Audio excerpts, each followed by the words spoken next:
อ่ามากิน สวัสดีครับพี่น้องมากินเนื้อย่างครับ กินทานกินอะไรอย่างกินทาน มากินเนื้อย่างครับ แค่นั้นเลยค่ะ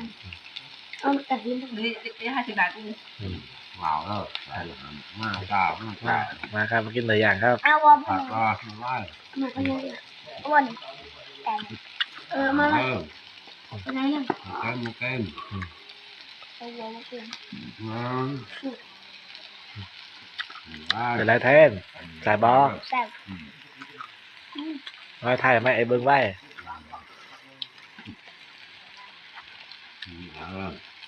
แต่ไปได้แต่ กินเองไปนะไว้ ว้าวเลย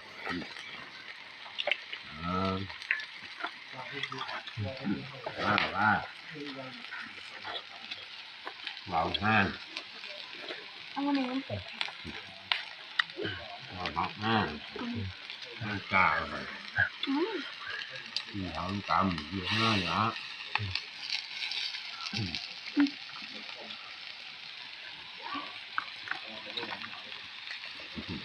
เด็กเราพอทำงาน อันไหนคิดแต่งคิดว่า ทำงาน